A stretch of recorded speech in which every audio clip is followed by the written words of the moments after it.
Oi pessoal, tudo bem? Bem-vindos à nossa primeira aula dessa quarentena. Eu queria dar alguns recadinhos para vocês antes da gente começar.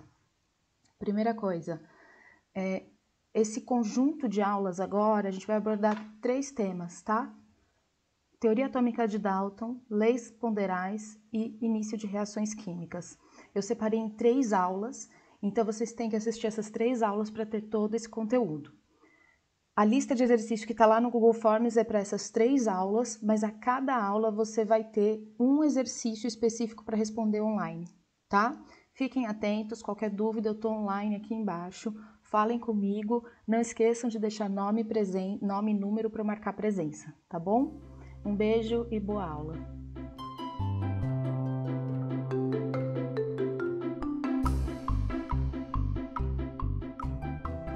Oi pessoal, então vamos lá? Vamos começar a nossa primeira aula dessa trilogia de aulas, né? Que a gente começa a olhar para o mundo microscópico da química. Até aqui, o que a gente viu? A gente viu separação de misturas, classificação de misturas, tudo isso é a parte macro, a parte visível da química. Mas a química acontece no nível microscópico. E para a gente conseguir entender como que funciona esse nível microscópico da química, a gente tem que entender um pouco a história de como a gente começou a ver e começou a entender o microscópico, tá? E para isso a gente começa com um cientista que se chama John Dalton. John Dalton, quem foi esse cara? Quem foi John Dalton, tá? Dalton foi um cientista que nasceu em 1766 e morreu em 1844. Então a gente está falando de quase 250 anos atrás, tá? Olha lá. Por coincidência, não sei se vocês sabem, mas o daltonismo foi descoberto pelo Dalton. Inclusive, Dalton era daltônico. Quem não sabe o que é daltonismo é a incapacidade de enxergar algumas cores. A mais comum é aquela confusão entre o vermelho e o verde. A pessoa onde é vermelho vê verde, onde é verde vê vermelho. O Dalton tinha esse defeito congênito, né, uma questão congênita, e ele que descobriu pela primeira vez. Então, ele é que deu esse nome daltonismo para essa doença. O Dalton também era meteorologista e ele era químico, olha só, químico-meteorologista, descobriu uma doença. Ele era considerado um gênio para a época dele, tá? Ele, com 12 anos, ele substituiu o professor de matemática dele. Tipo, gênio, né? Então, por que é importante a gente estudar? Por que o Dalton? Por que o Dalton é importante para a gente estudar? O Dalton é esse senhorzinho aqui, ó. Né? Por que é importante a gente estudar ele? O Dalton foi o primeiro cientista a conseguir criar uma hipótese aceita pela comunidade científica sobre o que era o átomo, né? E por que foi considerado um marco isso? Não é que ninguém pensava no que era o átomo. Sim, as pessoas pensavam, refletiam, filosofavam sobre qual que era a menor porção da matéria possível, qual que é o menor pedacinho de matéria que eu consigo olhar. Mas o Dalton foi o primeiro que usou o método científico para concluir a sua tese. Lembra o que é o método científico? Ele observa, a gente falou sobre isso lá na primeira aula. O cientista, ele observa um fenômeno, ele faz perguntas, ele elabora hipóteses, ele faz experimentos para validar essas hipóteses, ele faz uma análise, e aí o que é uma análise? Ele submete essas hipóteses e esses resultados à comunidade científica. E aí a comunidade científica replica esses experimentos e fala, faz sentido, não faz sentido, aceitamos essa teoria, não aceitamos essa teoria. Lembra que teoria na ciência não é a teoria que a gente usa como algo incerto em casa. Teoria é o máximo de uma hipótese científica, tá? Então, quando uma ideia científica chega a gente usa o termo teoria para ela atingiu a máxima aceitação dentro da comunidade científica naquele tempo. Quer dizer que ela não vai mudar? De forma alguma. Novos cientistas com novas hipóteses, com novas ferramentas de experimentação, podem vir e refutar aquela teoria, podem vir e questionar aquela teoria. Mas não é só questionado, tipo, eu não concordo. Não.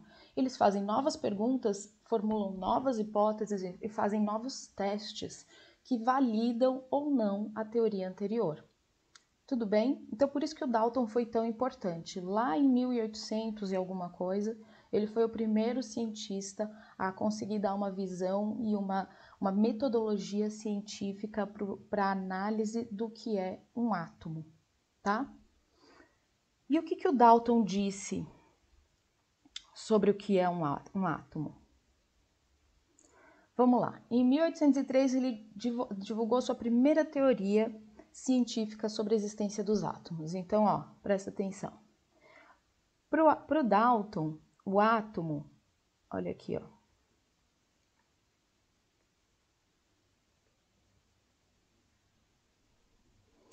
Olha aqui, o átomo seria uma esfera sólida, maciça e indestrutível. A teoria do Dalton ganhou o apelido de teoria da bola de bilhar, porque ela é sólida, maciça e indestrutível. Para o Dalton, ele era uma bolinha, a menor partícula da matéria era uma bolinha maciça, indestrutível. E ele formulou mais algumas ideias. Ele chegou à ideia de que um conjunto de átomos, olha lá, de mesma massa, formaria um elemento químico. Olha que legal, ele foi o primeiro a dizer que, lembra que a gente falou lá de propriedades dos elementos, propriedades das substâncias? Ele percebeu que se um elemento tem massa diferente de outro, não é o mesmo elemento. Então essa foi a primeira ideia que o Dalton teve sobre o que é um átomo. Portanto, né, então se elementos iguais têm massas iguais, os elementos que são diferentes vão ter massas diferentes. Faz sentido, né? Uma substância composta, lembra o que é uma substância composta? Vamos colocar aqui, ó. Por exemplo, CO2, substância composta, certo? Ela tem o átomo de carbono e o átomo de oxigênio. Claro que na época de Dalton não era assim que ele representava os elementos, mas ele percebeu que existiam elementos que tinham mais de uma massa junto. Então ele percebeu que uma substância composta, olha lá, uma substância composta é formada por espécies químicas de diferentes elementos que possuem quantidade fixa de cada um deles. Presta atenção, ele fala que uma substância composta é formada por espécies químicas diferentes que possuem quantidades fixas de cada uma delas. Então, o que ele estava dizendo, gente? Que ele não sabia como representar ainda, mas sempre que tinha água, ele percebia que a proporção do que ele representava como H era sempre 2 e do que ele representava como O era sempre 1. Ele ainda não usava essa representação que a gente usa hoje em dia, mas ele já percebeu isso, tá? Que a proporção entre os átomos dentro de uma substância composta para a mesma substância é sempre a mesma, tá? E a outra coisa importantíssima que ele percebeu, gente, é que uma reação química seria uma reorganização de átomos. Como assim? Ele percebeu que quando há uma reação química, a gente não tem a criação de produtos novos, não tem a formação de novos elementos químicos, melhor dizendo. Você tem uma reorganização dos átomos que formam o reagente, que formam o começo da reação. Então, ele coloca duas substâncias que geram uma terceira substância. Mas essa terceira substância é formada pelos mesmos elementos que eu coloquei para reagir entre si. Vamos desenhar aqui para ficar mais claro? Como que o Dalton representava isso lá na época dele? Vou pegar aqui uma outra cor. Ele sabia que o elemento, vamos chamar de bolinha verde, vai ser o hidrogênio. Ele chamava de hidrogênio. quando eu coloco bolinha verde com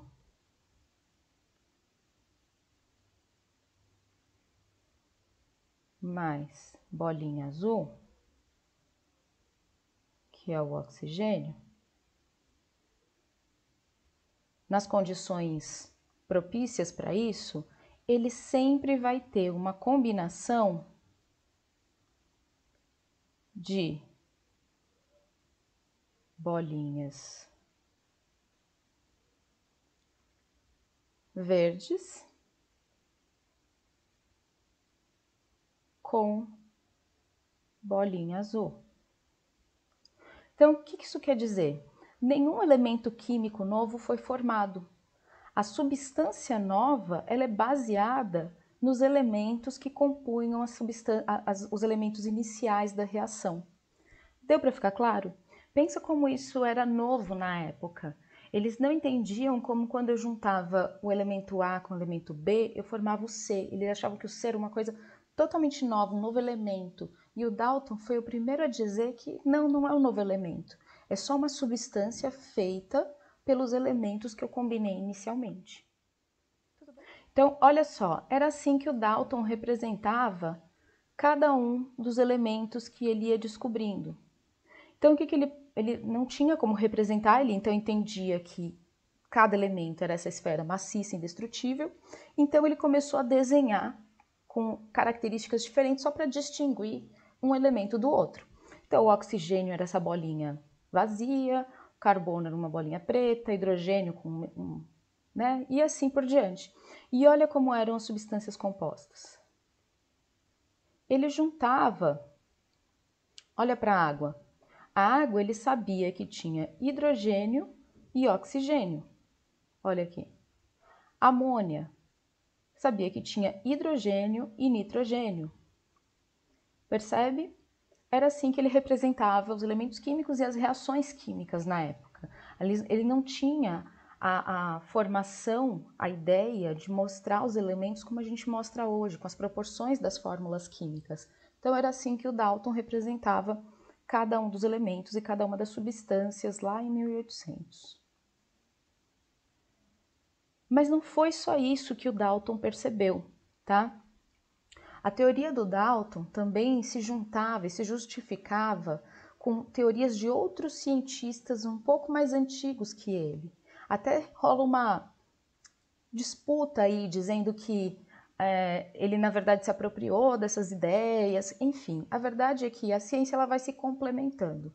Então, a gente tem dois cientistas muito importantes nessa época. Esse senhor aqui, ó, é conhecido como Prost. Prost.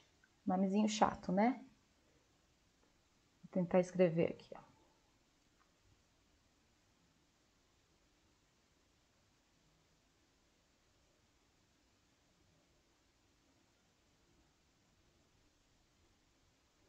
E esse senhor aqui se chama Lavoisier.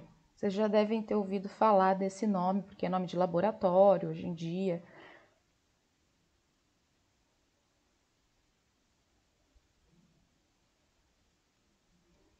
Lavoisier. E esse aqui é o nosso amigo Dalton, lá que a gente viu.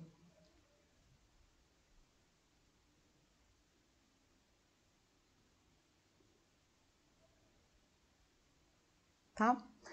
E o que o Dalton conseguiu provar, conseguiu mostrar? Que a massa total de uma reação química é constante. E isso também foi dito por esse outro cientista aqui, que se chama Lavoisier. E a gente chama isso de lei da conservação das massas. Tá? Aqui, ó.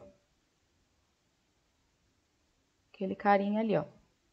Lei da conservação das massas. E as massas participantes de uma reação química são diretamente proporcionais. E essa teoria aqui, ó, foi dita primeiramente por Prost, que é a lei das proporções constantes da reação química. Então, a teoria atômica de Dalton, a teoria das proporções constantes de Prost e a teoria da conservação das massas de Lavoisier formam o que a gente chama de leis ponderais da química. Tá? E elas são importantíssimas porque elas são usadas até hoje. Elas são verdadeiras até hoje, exceto a teoria atômica de Dalton, que depois a gente vai ver que ela evoluiu para outras coisas. Mas a teoria da conservação e a teoria das proporções constantes é a base da estequiometria, que é o que estuda a reação química em si, né? A prática da reação química. Então, esses três caras praticamente definiram a química moderna. O Lavoisier é chamado até de pai da química, né? Então, vamos lá, continuando. Bom, pessoal, essa foi a primeira parte da aula sobre o modelo atômico de Dalton, tá? Agora eu quero que vocês vão lá no Google Sala de Aula e lá eu subi alguns arquivos. Aqui, nesse tópico que vocês estão vendo aqui, ó, do macro ao micro, parte 1, modelo atômico de Dalton, vocês vão ter esse arquivo aqui, ó, Dalton e as leis ponderais. Eu quero que vocês leiam esse arquivo. Aqui consta o conteúdo para as nossas 3 aulas, tá? Então, vocês vão ler sobre essa primeira parte da nossa aula, que fala sobre modelo atômico. A aula da quinta-feira vai ser sobre leis ponderais, então é importante vocês já estarem com esse documento em mãos. Aqui tem um pouco de informação mais sobre a vida, né, do John Dalton. E eu subi aqui, ó, uma atividade, tá vendo? Olha só. Essa lista de exercício, prestem atenção, tá? Essa lista de exercício tem 3 exercícios. 3 não. 3. 3 exercícios especificamente sobre essa aula que vocês acabaram de ver. Isso aqui eu quero que vocês respondam no caderno, tirem foto e mandem as respostas para mim, tá bom? Esse exercício aqui que vocês estão vendo. Tá? Faça no caderno, tirem foto e até quinta-feira mandem a resposta para mim. Depois, vocês vão ter esse formulário aqui, que é para responder até quinta-feira também sobre essa aula que a gente acabou de ter. Tá bom? 3 exercícios aqui e mais um aqui. Façam até quinta-feira. Qualquer dúvida, podem falar comigo aqui online ou no Google Sala de Aula ou por chat depois. Tá bom? Obrigada, beijo e até a próxima aula.